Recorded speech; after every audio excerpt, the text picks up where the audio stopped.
오늘 한날 그 천국의 기쁨을 미리 맛보는 이 복된 날 되기를 축복합니다. 우리 좌우 앞뒤로 한번 이렇게 인사하겠습니다. 여기 하나님이 함께 하십니다. 할렐루야. 믿으십니까? 하나님 자기를 찾고 또 찬송하고 예배드리는 그곳에 하나님은 반드시 찾아오셔서 홀로 영광 받으시는 줄 믿습니다.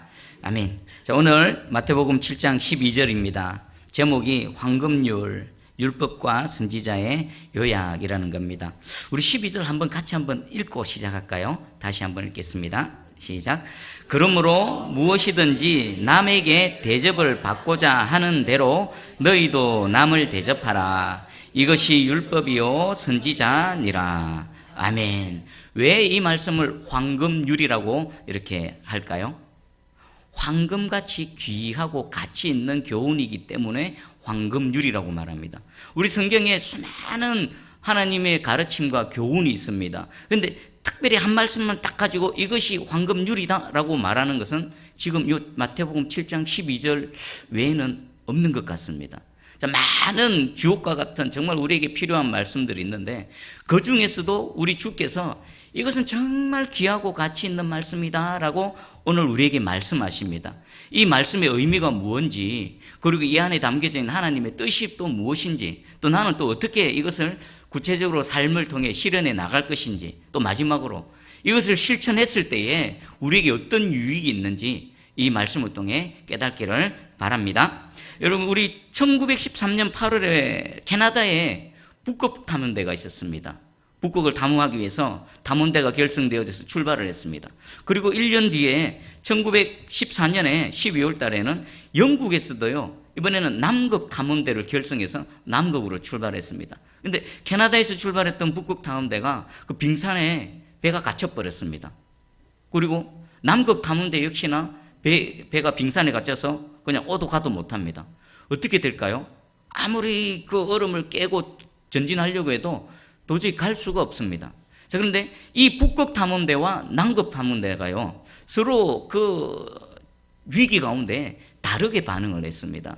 우리 북극 탐험대는 어떻게 반응했냐면, 갇혀 있으니까 뭐가 없어집니까? 연료가 떨어지지요, 식량이 떨어지지요, 또 구조대는 언제 도착할지 모르지요. 점점 사람들이 어떻게 변해졌냐면 이기적으로 변해졌습니다.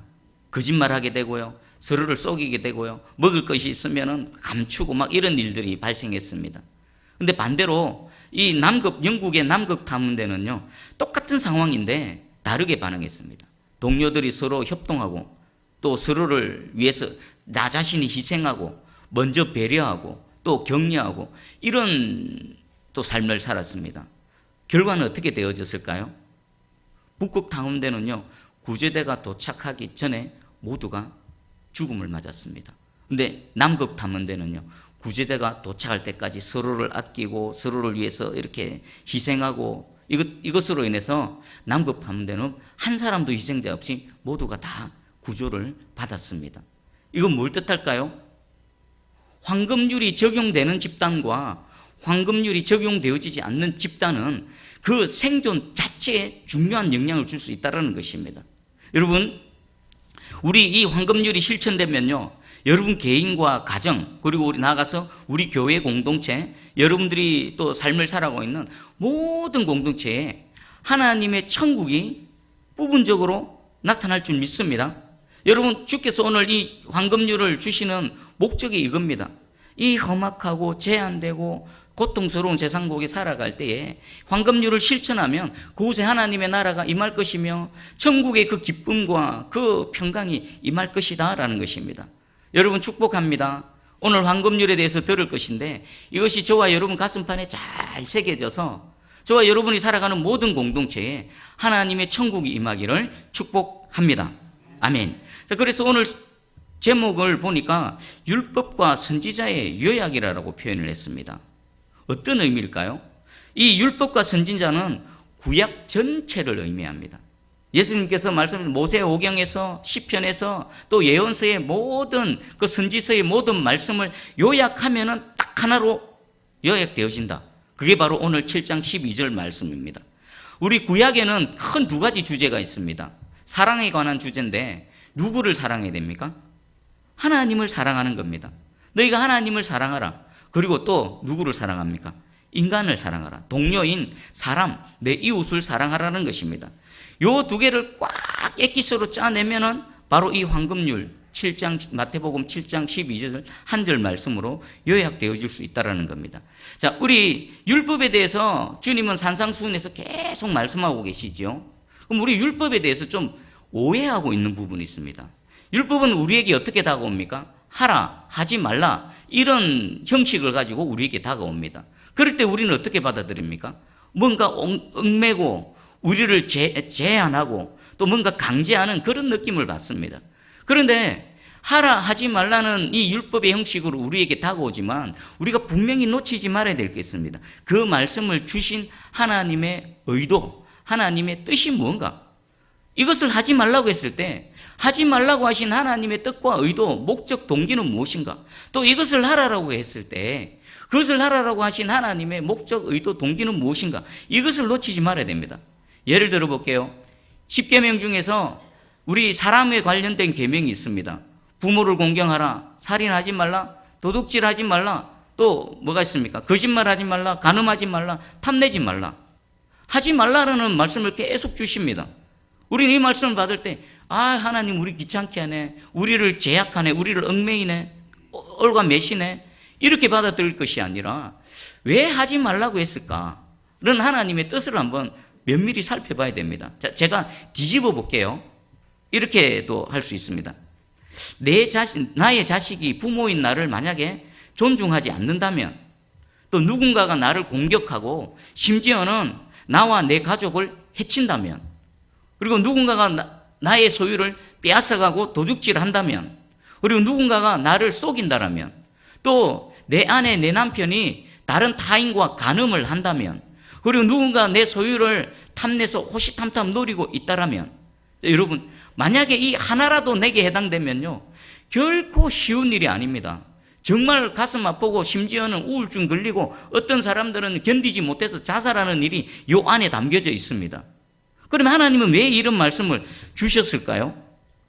네 이웃을 내 몸처럼 사랑하라라는 겁니다. 그렇게 했을 때 내가 당하는 고통, 입장을 바꿔보고 신발을 바꿔 신어보고 그 사람의 입장에 서서 한번 생각하고 그가 대우하기를 원하는 것처럼 너희도 대우해줘라라는 것입니다. 또 하나 예를 들게요. 출애굽기 23장 4절입니다. 네가 만일 내 원수의 길 잃은 소나 나귀를 보거든 반드시 그 사람에게로 돌릴지며. 어떤 사람이 소나 나귀를 잃어버렸습니다.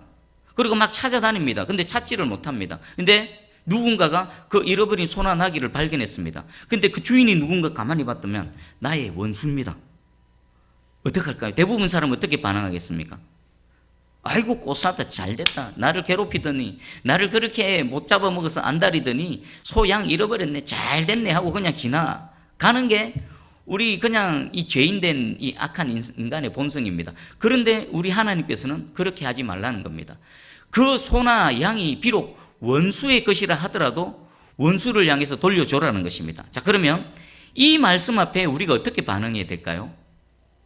원수 정말 싫은데 하나님께서 원수의 것이라 하더라도 돌려줘라고 명령하셨기 때문에 내 마음은 그렇지 않은데 마지못해서 하나님 명령하시니까 내가 돌려줘야지 하고 돌려준다.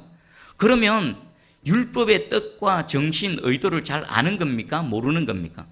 비록 순종은 하지만요, 이런 사람, 이런 마음으로 순종하는 사람은 하나님의 그 율법의 의도와 그 동기, 목적을 모르는 겁니다. 그러면 이 말씀을 우리는 어떻게 받아들여야 될까요? 내가 그 사람 입장에 있다면, 비록 그 사람이 나의 원수를 할지라도 내가 그 사람 입장에 있다면 나의 잃어버린 소나 양을 누군가가 발견했다면 나에게 다시 돌려주기를 원하겠지. 그래서 나도 이 사람의 소와 나귀를 돌려줘야지. 이게 황금줄에 의해서 율법의 말씀을 해석하는 겁니다.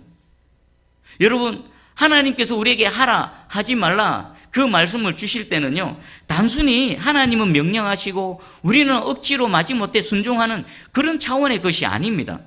하나님의 뜻과 의도가 무엇인지를 깨달아 알고 내 마음이 기꺼이 움직여서 내 몸과 내 손과 발이 함께 움직여 나가는 것입니다. 오늘 이 황금률의 말씀을 들을 때에 하나님의 율법에 대해서 오해하고 있는 우리 모든 오해가 벗겨지기를 간절히 소망합니다. 그래서 우리에게 하라 하지 말라고 하신 하나님의 의도, 목적, 뜻을 알아서 내 마음이 기꺼이 순종하며 나아가는 저와 여러분 되기를 축복합니다. 그리고 만약에 이 황금률의 정신이 실천되어지면 어떻게 될까요? 여러분의 가정이 정말 아름다운 공동체가 될 겁니다. 이 황금률의 정신이 우리 교회에 그대로 적용되어지면 어떡할까요? 여러분 성도들 또 우리 모두가 정말 행복한 신앙생활을 할 수 있을 줄 믿습니다. 자, 그럼 이거 한번 우리 삶에 한번 적용해 보겠습니다. 우리 인간 속에 일어나는 모든 문제는요, 대인관계의 문제입니다. 표면적으로는요, 정치적인 문제요, 또 경제적인 문제요, 돈 때문에 싸우는 것 같고, 권력 다툼인 것 같고, 그렇지만요, 그 내면을 들춰보면요, 전부 다 대인관계입니다. 어떤 면에서? 내가 원하는 것과 남이 원하는 것과의 충돌입니다. 남한이 원하는 것과 북한이 원하는 것의 충돌입니다. 이 당파와 저 당파의 충돌입니다. 성도들 상호 간에 서로 원하는 바가 다릅니다. 목사와 성도가 서 있는 위치가 다르기 때문에 서로 원하는 바가 다른 겁니다. 이 세상에 일어나는 모든 갈등과 충돌의 그 근본 원인은요, 서로가 원하는 바가 다르다는 것입니다.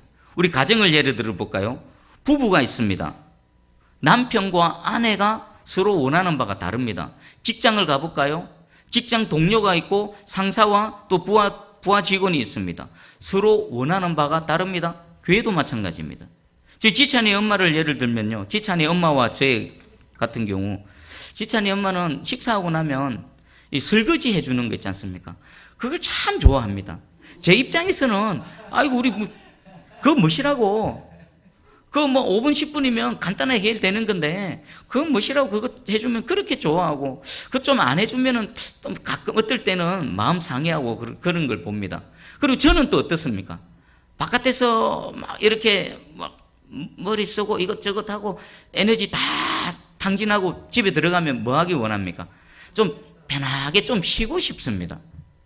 그래서 제가 컨디션이 좋고 좀 에너지가 남아있으면 그거 뭐시라고 내 설거지 내가 해줄게 하는데, 저도 힘이 들고 에너지가 다 소진되면요, 그 원하는 줄 알면서도 잘 안 하게 됩니다. 그리고 그것 때문에 마음 상해하는 것을 보면 저도 또 마음이 상하는 겁니다. 이게 뭡니까? 서로 이런 것 때문에 원하는 바가 다르기 때문에 충돌이 일어나고 그것 때문에 또 갈등이 일어나는 겁니다. 그런데 그럼에도 불구하고 제가 황금률을 적용해서 내가 네 원하는 거 해줄게 하고 설거지를 해주면 우리 분위기가 어떨까요? 막 화기애애합니다. 사랑의 꽃이 핍니다. 우리 아이들도 마찬가지입니다. 저녁에 이제 다 정리하고 들어 누웠는데 자려고 하는데 지찬이 지우리가 배고파 하면은 갑자기 짜증이 팍 납니다. 그런데 우리가 또 무시하고 그냥 자라 그러면은 분위기가 험악해집니다. 근데 일어나서 그래 뭐 먹고 싶노 해가지고 핫도그라도 데워주면요, 아이들이 얼굴이 꽃이 피고 막 그렇게 분위기가 좋습니다. 자, 작은 예를 들자면요, 우리 인간관계는 여기에서 크게 안 벗어납니다. 이게 교회에서 그대로 적용되고요, 여러분 직장이나 사회에서 그대로 적용되어지는 것입니다. 그런데 문제는 뭐냐? 우리가 황금률에 대해서 이런 교훈의 말씀을 들으면 그래 황금률은 참 좋은 거야, 우리 삶 가운데 황금률이 적용되어지고 내가 실천하면 정말 우리 삶은 너무나 아름답고 정말 기쁜 삶이 될 거야, 누구나 다 인정을 합니다. 근데 문제가 뭡니까? 그것을 잘 실천하지 못한다는 것입니다. 그리고 우리 성경에만 황금률이 있는 게 아닙니다. 일반 세상의 가르침에도 황금률은 있습니다. 우리 랍비들의 가르침 중에서도요, 당신이 미워하는 것을 누구에게도 하지 말라, 황금률이죠. 또 우리 이쪽 아시아 쪽 유교 문화권에 대단한 공자님이 계십니다. 우리 공자님도 말씀하셨습니다. 자기가 싫은 것을 남에게 베풀지 말라, 남이 싫어하는 거 하지 말라는 겁니다. 그리고 그리스 철학자 에픽테투스도요, 똑같은 말을 했습니다. 당신이 당하지 않으려는 것을 남들에게 가하지 말라라는 것입니다. 하나님의 말씀, 이 말씀이 너무나 좋은 줄 압니다. 그리고 세상의 철학자들 또 이렇게 정신적으로 아주 높은 경지에 있는 그런 스승들이 세상 사람들을 향해 이미 황금률을 얘기합니다. 좋은 줄 압니다. 그럼 이 가르침이 좋은 줄 알고 이 말씀대로 가르침대로 살아낸다면요, 이 세상에 전쟁이 일어나고 국가 간에 분쟁이 일어나고 당파 간에 막 지금 뭐 단식하고 막 데모하고 이런 일들이 일어나겠습니까? 없습니다. 잘 안 된다라는 겁니다. 그러면 이게 좋은 줄 아는데 왜 안 될까요? 왜 안 될까요? 여러분 생각해 보십시오. 왜 안 될 것 같습니까? 문제는 이겁니다. 우리가 타락한 죄인이라는 겁니다. 우리 다 타락해서 죄의 영향을 받고 있고 이 자아가 너무나 소중하고 내가 너무 귀하고 너무 자기 중심적이고 자신의 자아에 너무 집착하고 있기 때문에 이게 좋은 줄 알면서도 제대로 안 된다는 겁니다. 로이드 존슨 목사님은 이렇게 표현합니다. 사람은 악에게 너무 지배를 받고 속박을 받은 나머지 황금률을 지킬 수가 없게 되었습니다. 복음은 항상 이것에서 출발하고 있습니다. 오늘 황금률 앞에서요, 우리의 현실을 바라볼 때 왜 이것이 좋은 줄 알면서 적용되어지지 않는가? 우리의 가정은, 우리 교회는, 우리 나라와 이 민족은 왜 이 황금률이 적용되어지지 않는가? 그 첫 시작점이 뭡니까? 죄로부터 시작해야 됩니다. 아, 죄구나.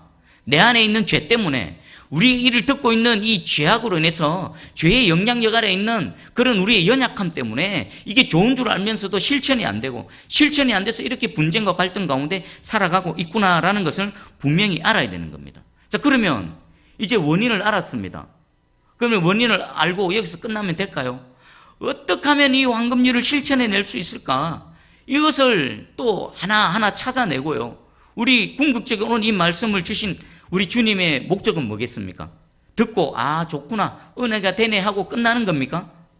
말씀이 가슴에 새겨지고 말씀으로 변화를 받고 변화되어진 내 마음이 이 손과 발로 육체로 움직여져서 우리 삶을 통해 실천되어지기를 원하는 겁니다.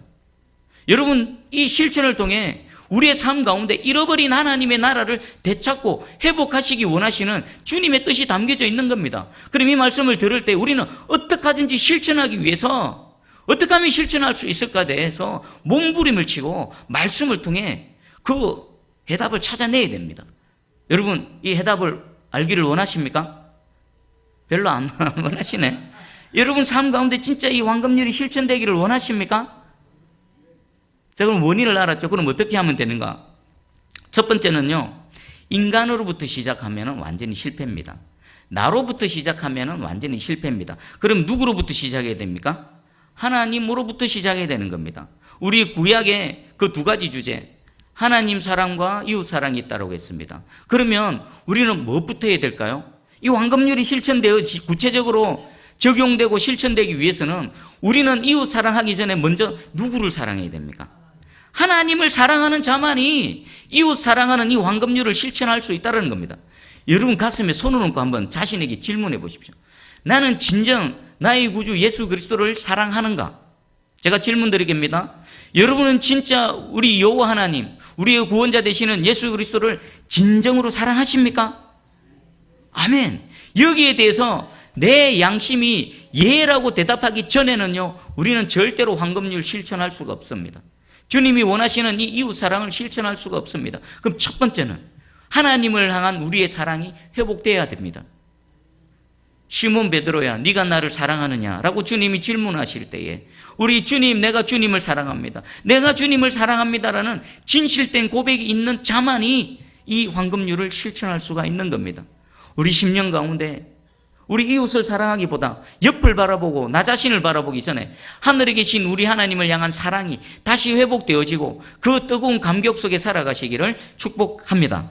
아멘. 그리고 두 번째가 있습니다. 두 번째는 우리 자신을 죄인으로 보는 데서부터 시작되어지는 겁니다.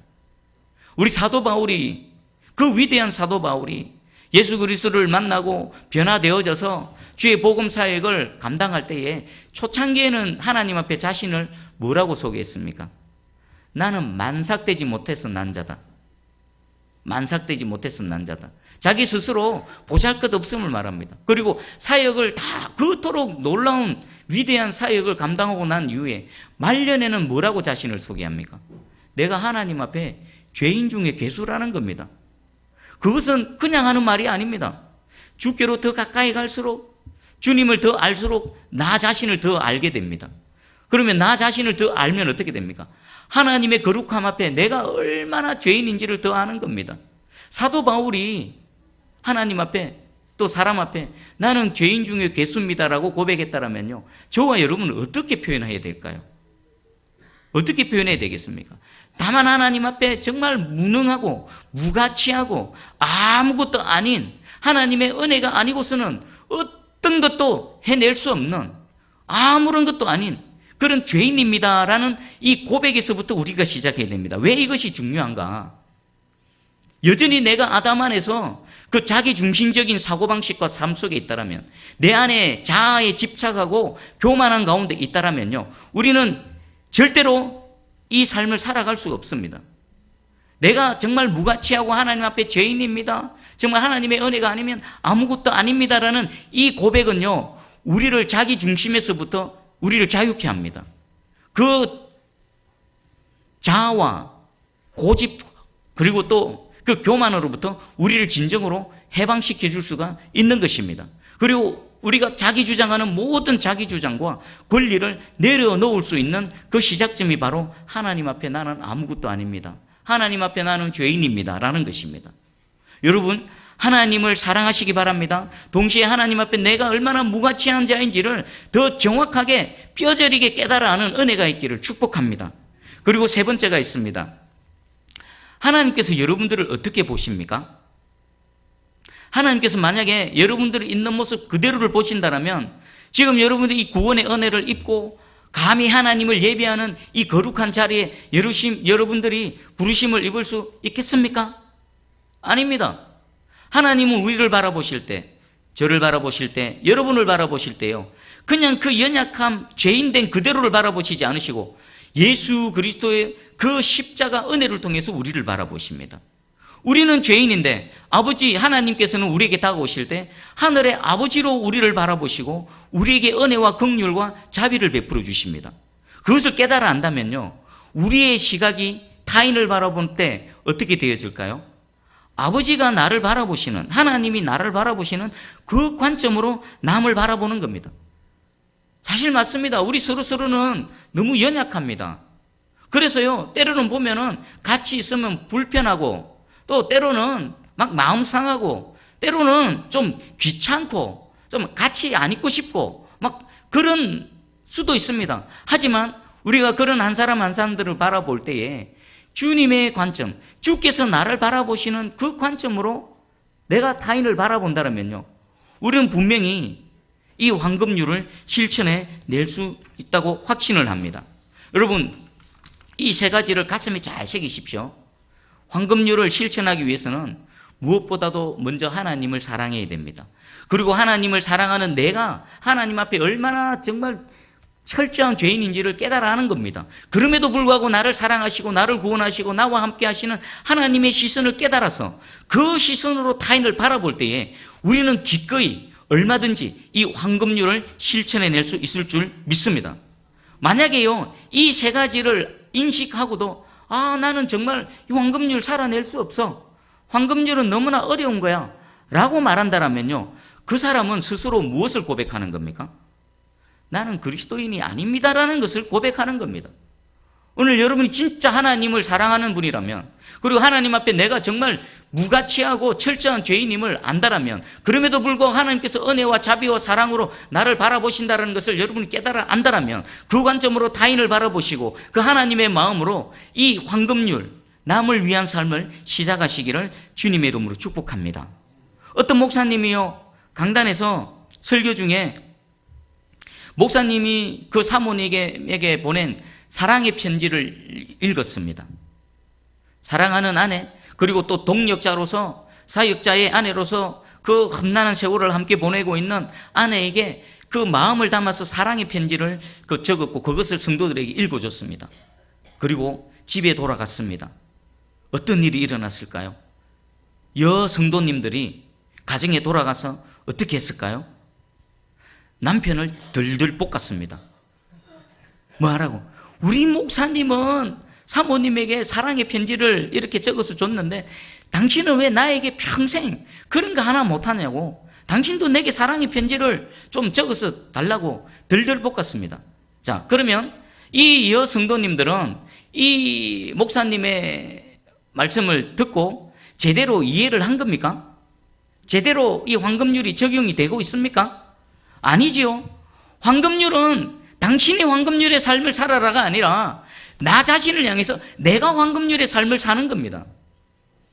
오늘 이 황금률로요, 목사 당신이 황금률 살아라 하지 마십시오. 여러분이 하십시오. 저는 저대로 황금률을 살기 위해서 몸부림치고 자신을 죽이고 자아를 십자가에 못 박고 몸부림치겠습니다. 여러분도 각자 여러분 나름대로 이 황금률 붙들고 여러분 몸을 통해서 여러분 영혼육을 통해 황금률이 실천되어질 수 있도록 온 마음을 다해서 헌신하시기 바랍니다.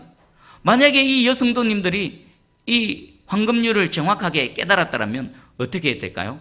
집에 돌아와서 책상에 앉아 조용히 남편을 생각해 봅니다. 참 철부지 같고, 남자는 철 안 들지요? 남자는 철 안 듭니다. 60, 70, 80 먹어도 철 안 듭니다. 집에 가면 우리 집은 아들이 셋입니다. 제가 첫째 아들이고 지찬이 지우리가 있습니다. 그 참 철딱선이 없는 남편, 그래도 가정을 처자식 먹여 살릴 거라고 세상에서 그렇게 땀 흘리고 누구에도 말 못하는 그런 수모와 어려움 당해가면서도 지금까지 함께하는 남편 불쌍히 여기며 펜을 들어서 남편을 향한 사랑의 글을 적지 않았겠습니까? 바로 이게 황금률이 제대로 적용되고 제대로 실천되어지는 것입니다. 여러분 가정에서 또 교회 공동체에서 여러분 직장과 모든 만나는 사람들에게 여러분의 황금률을 실천하시기 바랍니다. 남이 나에게 황금률을 적용하든 말든 그것은요 내 소관이 아닙니다. 그 사람의 소관입니다. 나의 소관은요, 이 말씀을 들은 내가 황금률을 어떻게 실천할 것인지에 대해서 여러분 몸부림치시고 어찌하든지 살아내시기를 축복합니다. 여러분 인도의 간디 아시죠? 위대한 지도자 간디. 이분은 비록 그리스도인은 아니었지만 어떻게 보면 그리스도인보다도 예수님의 가르침에 더 순종했던 사람입니다. 하루는 기차를 타려고 막 급히 뛰어 올라갔습니다. 기차는 출발하는데 신발이 벗겨졌습니다. 그래서 보니까 다시 주워올 수 없는 상황입니다. 그때 이 간디 선생님은 어떻게 했는 줄 아십니까? 신발을 주워올 수 없는 것을 알고는 나머지 신발도 벗어서 던져버렸습니다. 왜 그랬을까요? 누군가가 그 신발을 발견했을 때 한쪽 신발만 있으면 온전히 신고 다니지 못하죠. 그래서 이왕 이렇게 된 거 나머지 신발까지 던져줘서 그 신발을 발견한 사람이 양쪽 온전한 신발로 온전히 신고 다니라고. 이 황금률, 간디 선생님은요, 이 마음에 마태복음 7장 12절에 황금률이 새겨졌고 삶을 통해서 이것을 실천해 냈던 것입니다. 여러분, 오늘 말씀을 통해서 여러분 가정과 특별히 우리 새순교회에 이 황금률이 잘 실천되기를 축복합니다. 여러분 한번 상상해 보십시오. 여러분 부부 관계에서, 부모와 자식 관계에서, 우리 성도들과 또 목회자와 여러분 성도들 관계에 있어서 이 황금률이 잘 실천되면요, 우리 서로 얼굴 찌푸리고 마음 상하고 서로 분쟁하고 다툴 일이 있겠습니까? 없겠습니까? 절대로 발생하지 않습니다. 서로 보면 기쁘고 행복하고, 저는 정말 간절히 소망합니다. 신앙생활하는 제가 비록 목회자로 신앙생활을 하고 있지만 목회자를 떠나서 하나님 앞에 한 성도로서 하나님 주시는 기쁨과 평강 가운데 살아가기 원합니다. 그리고 우리 함께 신앙생활하는 성도 여러분들도 정말 하나님이 주시는, 하나님이 함께 하시는 그 기쁨과 평강 가운데 날마다 입술에는 찬양이 끊이지 않는 그런 기쁨의 삶을 살아가시기를 간절히 소망합니다. 어떨 때요? 황금률이 실천될 때입니다. 그리고 여러분 이 황금률은요, 단순히 하고 안 하고의 문제가 아닙니다. 황금률을 실천하고 실천하지 않는 것은요, 치열한 영적인 전쟁입니다. 여러분, 황금률을 살아낼 때에 가장 기뻐하시는 분은 여호와 하나님이십니다. 그것이 실질적으로 구현되어지고 그곳에 하나님의 기쁨이 임하고 하나님 나라가 든든히 세워질 때에 가장 싫어하는 세력은 누구겠습니까? 마귀 사단입니다. 마귀 사단.